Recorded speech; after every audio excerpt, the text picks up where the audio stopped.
भाई यहां तक का बताओ बेटा, किसी को डाउट हो तो। अंशु,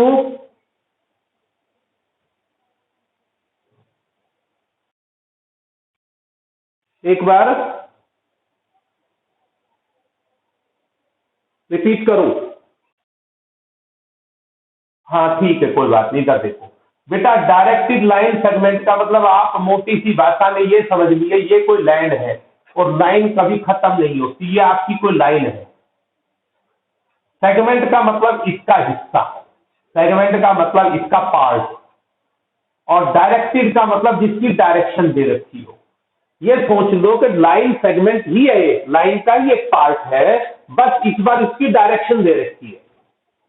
डायरेक्शन क्या है? ए से बी। आप वेक्टर को ऐसे समझ लो कि जैसे आप अपने घर से अशोक विहार से चले, ठीक है, आप चले, और अगर आपको ये कहा जाए कि आप कहेंगे जी मैं अपने घर से चली, और चली कहां? अगर आप मान लेते हैं 4 चौक तक आती, 4-7 के चौक तक आती है, तो आप कहेंगे जी मैं 4-7 के चौक की तरफ गई, तो आपने अपनी साथ साथ जाने की डायरेक्शन भी बता दी। अगर आप कहते जी नहीं मैं तो सेक्टर इसकी तरफ जो है न्यू पाणम बिहार की तरफ चली, जो आपका आगे है पाणम बिहार की तरफ चली, तो इसका मतलब आपने अपनी डायरेक्शन भी बता दी। उसी प्रकार है कि आपने डिस्टेंस, ये ए बी तो इसका डिस्टेंस है, ये ए से बी को डायरेक्शन है कि भी आप ए से बी की तरफ गए, इस डायरेक्शन की वजह से ये वेक्टर कहलाता है। तीसरी बात है इसकी, पहली बताई हमने, सबसे पहली चीज है लेंथ। जो लाइन है ना स्पोर्ट, जिस लाइन का ये हिस्सा है, ये एक बड़ी लाइन का हिस्सा है, तो वो इसकी क्या कहलाएगी? इसकी स्पोर्ट कहलाएगी। दूसरा सेंस, सेंस का मतलब इसका डायरेक्शन, इसकी डायरेक्शन ए से बी की ओर है, तो वो इसकी सेंस कहलाएगी। तीसरा लेंथ, लेंथ का मतलब ये है ए से बी के बीच में स्केल से आप मेजर करो कि भी ये कितनी लेंथ है। तो वेक्टर में 3 चीज होती है। पहली स्पोर्ट, वो जिस लाइन का हिस्सा है। दूसरा सेंस, कि उसकी डायरेक्शन किस साइड से किस साइड को है। तीसरी लेंथ, यानी कि उसकी लंबाई, लेंथ जो हम स्केल से मेजर करते हैं। हाँ जी, अगर उसकी डायरेक्शन बी को ए कर दे, हाँ, तो इसकी लेंथ बी ए बन जाएगी। हाँ जी, ना बताऊंगा, सारी बात बताऊंगा। बताओ बेटा, पहली बात समझ आई कि नहीं आई?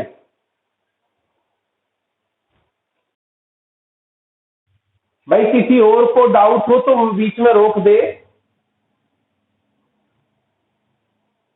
वेक्टर क्या है बेटा? Vector is a directing line segment. मैं थोड़ा सा चीज को शुरू से लेता हूं, इस करके आप लोगों को थोड़ा दिक्कत आएगी। मैं तुम्हारी बुक के हिसाब से चलता तो बहुत आसान सा कंसेप्ट है कि जी ये वेक्टर होता है। अब सवाल ये है बेटा कि अगर आप ए से बी लिखते हैं तो आप वेक्टर की नोटेशन, वेक्टर की नोटेशन कैसे लिखेंगे? आप लिखेंगे जी ए से बी, ए बी पर एरो लगा देते हैं। इसका मतलब ए से बी को डायरेक्शन है। और अगर आप बी से ए लिखते हो, अगर बी से ए है, तो इसका मतलब यह है कि जो आपकी डायरेक्शन है ये बी से ए की ओर है। क्लियर है सभी को?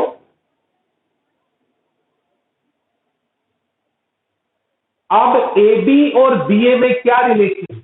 हाँ, ए बी और बी ए में क्या रिलेशन है? ध्यान से देखिए, ए बी और बी ए में क्या रिलेशन है, ये देखने का विषय है।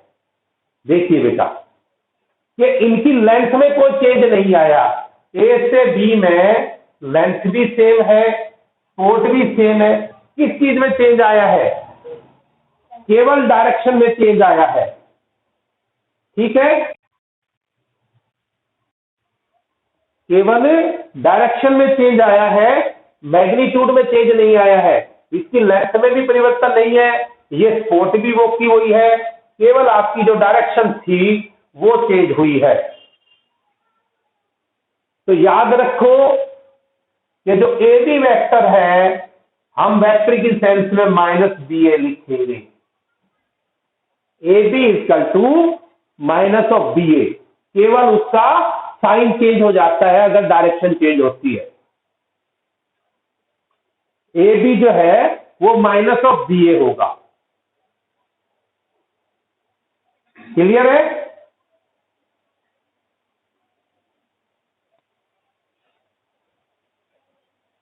हो गया था तो सारा। अब तुम खुद देखोगे तो ऑनलाइन में ज्यादा सफरिंग है।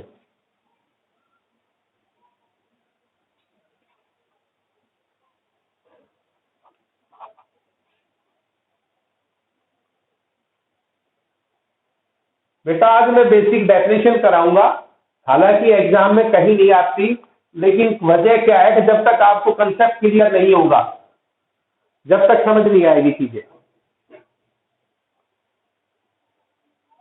अब आपका देखिए, सबसे पहले हमने अभी एक बात बताई, आप लोगों को शायद दिक्कत करी हो कि ये ए बी है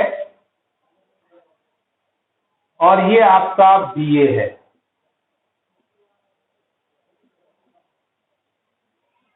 लेंथ में कोई चेंज नहीं है, केवल क्या है, अगर किसी वेक्टर का आपको नेगेटिव लिखना है, नेगेटिव ऑफ ए वेक्टर, किसी वेक्टर का नेगेटिव लिखना हो, मान लेते हैं ए बी कोई एक वेक्टर ए के इक्वल टू है, A B equal to some vector A है, टैप लगाते हैं बेटा, ऊपर एरो लगाते हैं तो वेक्टर मिला जाता है। तो जो बी ए होगा that will be minus of A. अगर किसी वेक्टर की डायरेक्शन चेंज कर दे तो वो उसका नेगेटिव वेक्टर हो जाता है। अगर किसी वेक्टर की डायरेक्शन चेंज कर दे तो वो उसका नेगेटिव वेक्टर हो जाता है।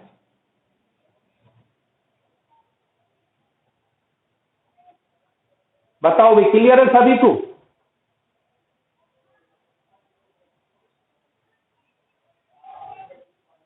अब दो प्रकार की आपके पास क्वांटिटी है, स्केलर क्वांटिटी और vector quantity.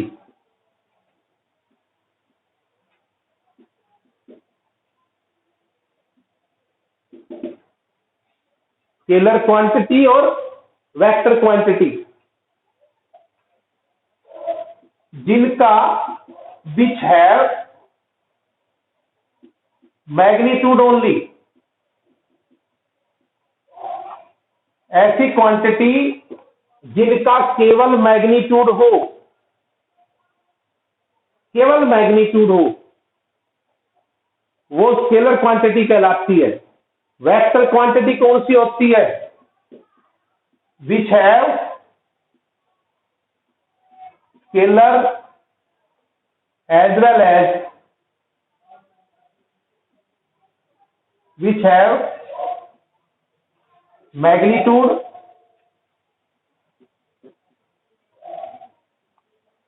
as well as direction। वो क्वांटिटी जिनमें मैग्नीट्यूड भी हो और डायरेक्शन भी हो, वो कहलाती है वेक्टर क्वांटिटी। अब देखिए, मैं आपको एग्जांपल देता हूं। आप फोर्स लगाते हो, तो आपको यह पता होता है कि हम किस तारीख जो है, भाई बाहर दरवाजे को बाहर से धक्का लगाते हो आप, तो बाहर से दरवाजे को अंदर की तरफ धकेलते हो तभी तो खुलता है। तो आप क्या कहोगे कि भी बाहर से धक्का मारो, इसका मतलब आपने उसको डायरेक्शन दी है। तो ये आपने इसके अंदर क्या किया, फोर्स के अंदर दो चीज हो गई, मैग्नीट्यूड भी होगी, भी कितनी आपने ताकत लगाई है, कितनी फोर्स लगाई है, प्लस किस डायरेक्शन में लगाई है। तो आपकी फोर्स जो है, ये एक एग्जांपल है वेक्टर क्वांटिटी का। देखिए, आपका डिस्टेंस है, आप सिंपल बात करते हैं डिस्टेंस की। डिस्टेंस का मतलब आप कहोगे भी 10 सेंटीमीटर, 50 सेंटीमीटर, 10 मीटर, 20 मीटर, ये एक स्केलर क्वांटिटी है।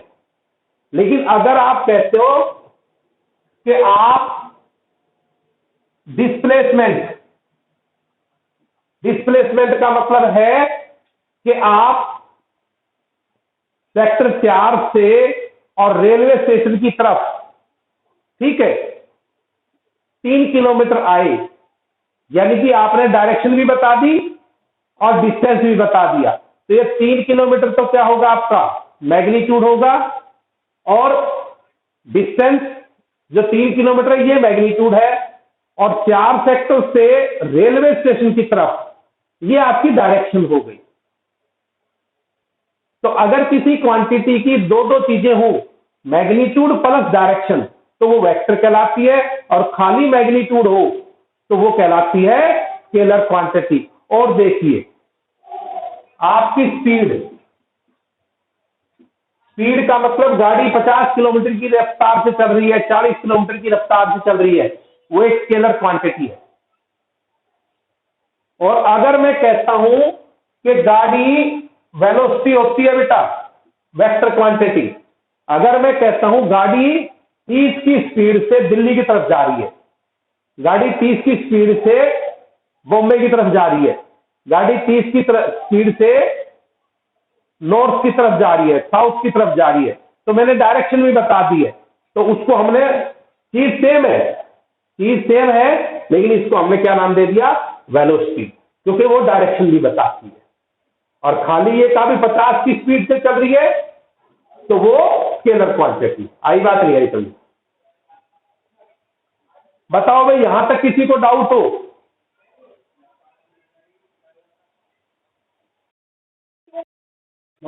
बेटा टाइम स्केलर क्वांटिटी है। टाइम 12:05 हुए हैं, 2 घंटे हो गए, 3 घंटे हो गए, कोई डायरेक्शन नहीं होती। मास, किसी भी बॉडी का जो मास है स्केलर क्वांटिटी है, लेकिन वेट,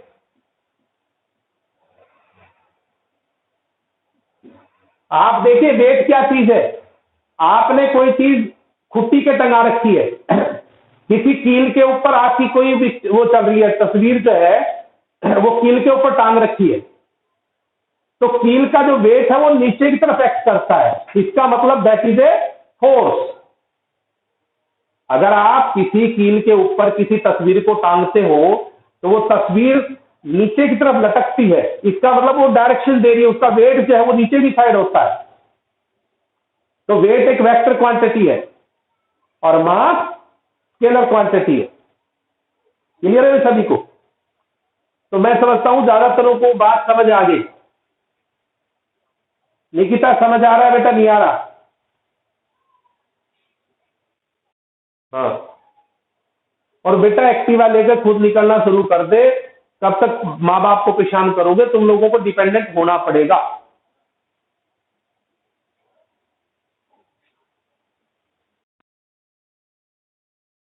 बेटा ना, ऐसा कुछ नहीं होता जब तक खुद नहीं निकलोगे। मैंने ये पाया, मेरा अपना जिंदगी का तजर्बा मैं तुम्हें बताता हूँ एज ए टीचर। जितना ज्यादा स्पून फीडिंग ना, आज ये अपने गवीस है हमारे तक सिंह सर का लड़का है, और मैं, मेरा बच्चा भी है। हम लोग क्या करते हैं, बच्चों को पढ़ाते वक्त ना जरा सी प्रॉब्लम आई उसको तुरंत समाधान दे देते हैं, क्योंकि हमारी नॉलेज हमने सोचा बच्चे को दिक्कत नहीं होनी चाहिए। जबकि होना क्या चाहिए कि बच्चा जितना ज्यादा झक मारेगा उतनी ज्यादा सीखेगा। तो टीचर जितने है ना वो स्कूल फीडिंग दे देते हैं बच्चों को। यही समस्या ये है कि जो माँ बाप भी ज्यादा बच्चे के भाई नहीं मैं जाऊंगा, मैं छोड़ पाऊंगा, वो बच्चा फिर हमेशा डरा से रहता है। इसमें इस कट से मत मोड़ो, पहला जो कट है वो खतरनाक है, अगले कट से आप आओगे ना जो वास्तव में कट है वो आगे चलकर कट है, यूटर्न, उसमें कहीं समस्या नहीं है। और यू तो मोड़ तो गुड़गांव के अंदर सारे ऐसे ही है। ओके, इसमें एलिमेंट से मुझे ना डेफिनेशन वाला पेज खोल के दे दो, कोई चीज छूटते नहीं। बेटा आज डेफिनेशन कराऊंगा मैं, थोड़ा ध्यान देना पड़ेगा।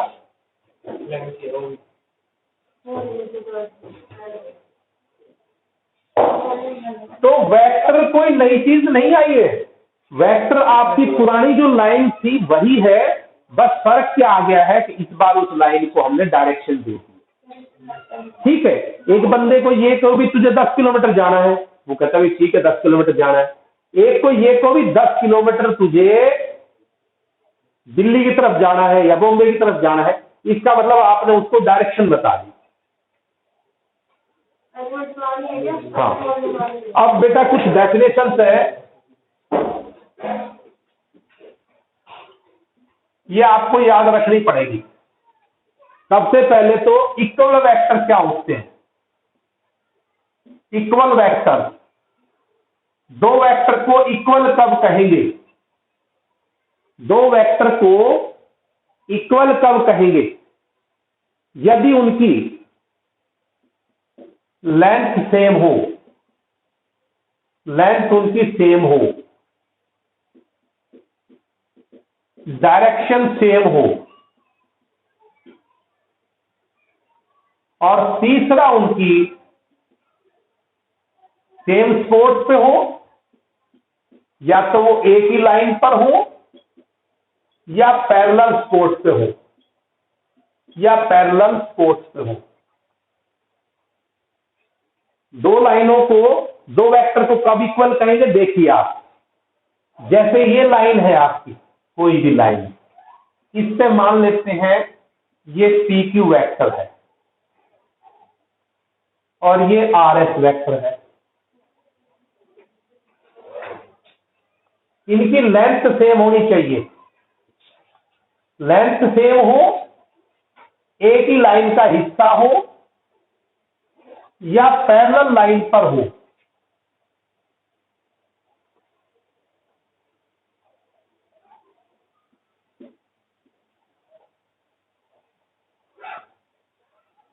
देखिए आप, कंपैरिजन कब करेंगे वेक्टर का इक्वल होने का? नंबर एक, सेम लाइन पे हो,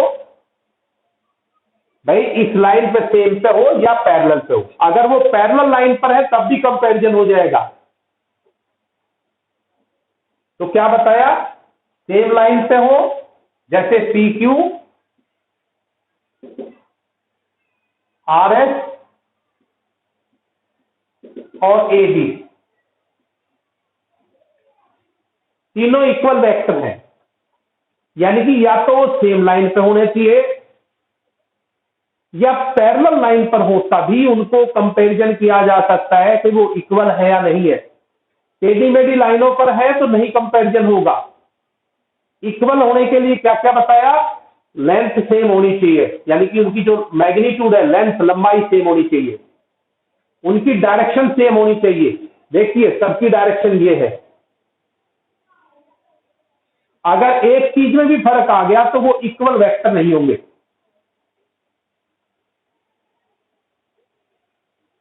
और सेम स्पोर्ट, सेम स्पोर्ट का मतलब होता है कि वो एक ही लाइन पे होने चाहिए या पैरेलल लाइन पे होने चाहिए।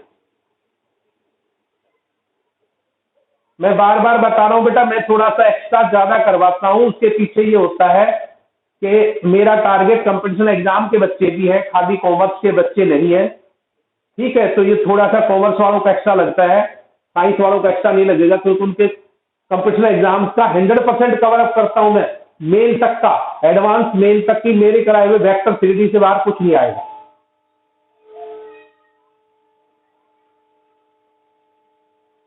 यहां तक किसी को डाउट है तो पूछिए भाई, इक्वल वेक्टर में।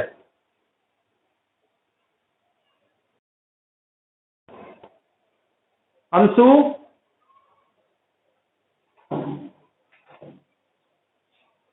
गवीश बता। ठीक है गवीश, जहां डाउट हो पूछ लेना भाई, थोड़ा डिटेल तो कराता हूं मैं, क्योंकि वेक्टर को जड़ से समझाऊंगा।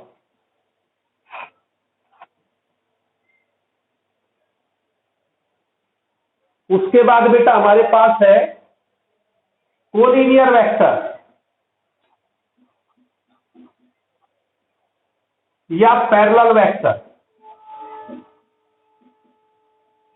कोलिनियर वेक्टर या पैरेलल वेक्टर, वो वेक्टर जो एक ही लाइन पर लाई करें, एक ही लाइन पर हो या पैरेलल लाइन पर हो। ध्यान से सुनिए, वो वेक्टर एक ही लाइन पर हो या पैरेलल लाइन पर हो। वेक्टर्स ऑन सेम लाइन और पैरेलल लाइन,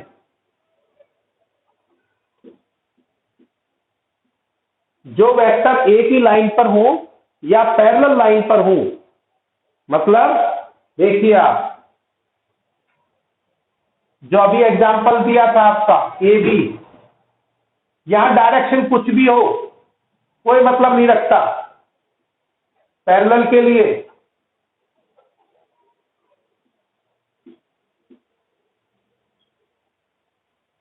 पैरेलल होने के लिए वेक्टर का सेम लाइन पर या पैरेलल लाइन पर होना जरूरी है। पैरेलल और कोलिनियर यहां सेम सेंस पे गिना जाता है। Vector lying on the same line और पैरेलल लाइन, उनको हम कहेंगे